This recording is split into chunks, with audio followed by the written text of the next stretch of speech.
Hey out there, once again, it's November the 16th, and we just published episode 81 yesterday, and here I am, I'm starting to make the beginning of episode 82. Again, November 16th, this is Bob, there's Lou. Hello there. And it's the, say that again? Good morning. Oh, you got an Andy's shirt on.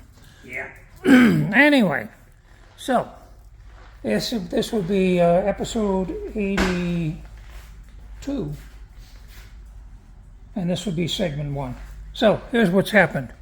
We did get the new silicone spark plug boots yesterday from Amazon, and what we've already done, and it went very well, we were not too sure we were going to have problems, is that I have taken the crummy boot off a number 3 cylinder, and here it is over here.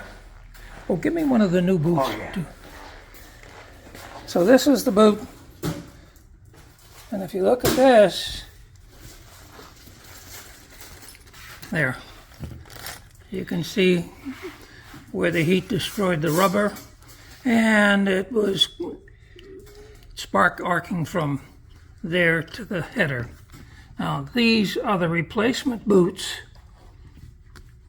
which look the same, but these are definitely silicone, and one of the ways you can tell is that silicone has a more of a shiny surface than plain rubber.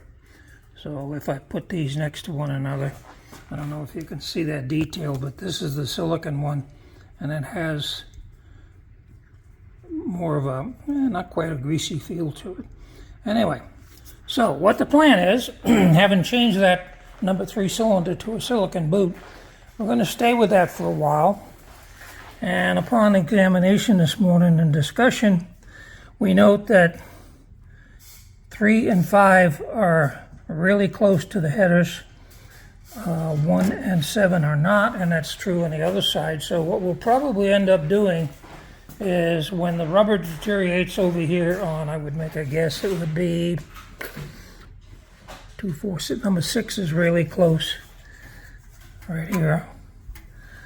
So we'll probably replace that next, and then when we do that one, we'll just go ahead and replace the ones that are on either side of the 2 center ports. So we'll do it at the same time. And by the way, a little bit of a kind of a hint. The way we did it is that I brought over my old tube of silicone lube from when I had a terrible swimming pool in my backyard on the previous house, and used the silicone lube to cut this guy off with a small dikes, peel this off, lubed the wire, held it with a pair of pliers, and then squeezed it in, because these holes are pretty small, as you can see. Squeezed it in. Once it started going in, went in slicker than snot because of the silicone. Lined up, plugged it in.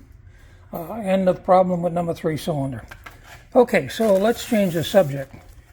Also yesterday, the pieces that Lou had ordered from Terry up in Wisconsin came in, and you can see that they're one-piece assembly, which is pretty cool. So what we've been talking about right now is the stock position, as you can see, is kind of far forward with more room. So what we're thinking is, when we attach this to the side panel, which hasn't been quite made yet, but the template is, we'll probably move this back to where it's kind of centered, get it more towards the rear. And to make it get attached, we will cut a hole out on this line. So this will be fitted in from the outside, and then we'll go along here and we'll use some the small buttonhead Allens. Buttonhead Allen panhead, Yeah. little screws to come in at various points and hold this into the aluminum. So that's the plan. We're working on that, and What else? I think we're about done here then, huh? Yeah, for that. Now it's just a matter of cutting all that shit out of aluminum. Yeah, and you already got this traced out over here. Okay, this will be the passenger side that's ready to be cut for the exterior shape. Did you figure out how you're going to cut this yet? I have to cut it with a saber saw. You got metal blades? Yeah, I got aluminum blades. So what? Strap it to a piece of wood? Yeah, I could strap it to a piece of wood or just, do it on here. Oh, what? Clamp it down to the Yeah. top? Yeah, that would work. I guess that. Yeah. You just move it around and so it overhangs. Yeah. Good deal. All right, everybody out there, thank you all for your comments and your viewing. Our subscriber count has been going up, strangely enough. So for months we were at $12.99, and I was hoping we get one that pushes to an even 1300. Well, we did, thanks to one or more of the viewers that I spoke to. And now this morning, what did I say it was? 1,321 viewers. 1,321. So we're doing okay. All right, so that's about it for this segment. I'm going to close this out, and we'll pick up with segment 2 when we get further along with the Did you eat side panels. already? No, I gotta go get the dog another one of the cookies. Okay, that's about it. Take care, everybody out there. We'll catch you later in segment 2 of part 82. Bye-bye for now. Hello, good morning out there. This is Lou Good morning. and Bob. And this is episode 82, segment 2. Lou has cut the passenger size aluminum piece out, which you can see is there. Pretty good fit. Maybe going to trim a tad off of this edge and make it fit in a little tighter. But we've been discussing whether that trim piece should go inside or outside, and we kind of agree that probably would be better outside because there has to be attachment screws that would show bare or be nicely within the rim. But anyway, that's about what it's going to look like. I like it. Yeah, that'll look good. Yeah, it's going to look good. And of course, I think we already said we'll use the same type Zeus fasteners to hold in the 4 corners. And also, I did some research yesterday afternoon, knowing that aluminum is different than putting prime on than regular steel. And I found out that they recommend a self-etching primer, which is made by Rust-Oleum. And you'll notice there it says bonds to metal, aluminum, and more. So, unfortunately, it's a dark green, but that's all right. So when all is said and done, we'll be painting the aluminum panels with the self-etching primer.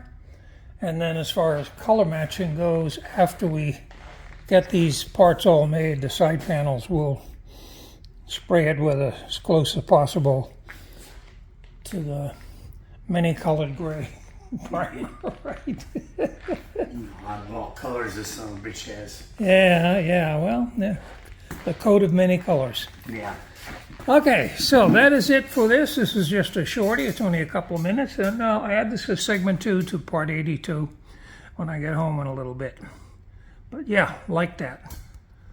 Like that. Yeah, look good. Yeah, man, that is really, I love that. Because obviously you get a lot of airflow. And it matches the Anglia design used on the front grille, with both the openings and the trim. All right, so that's it for this. This will be segment 2 again, not to be too repetitive. And Lou will continue fabricating this. Oh, the other thing yesterday is these Zeus fasteners were provided by Riggs when they did the hood, and they do not have retaining clips on the back. And one of the things we did yesterday was we looked at, inspected, and researched and found out that the diameter of the barrel of that guy is 10 millimeter.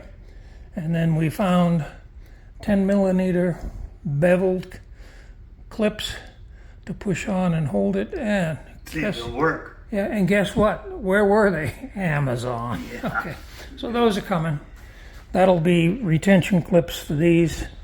And are we going to use the same type for down here? Lou? It's pretty familiar. I mean, Maybe not probably exactly the same, but it's the larger diameter with the Yeah. hex thing. Okay, so that's it for this segment. I'm going to end this here. Again, take care out there. We'll catch you all later. Bye-bye.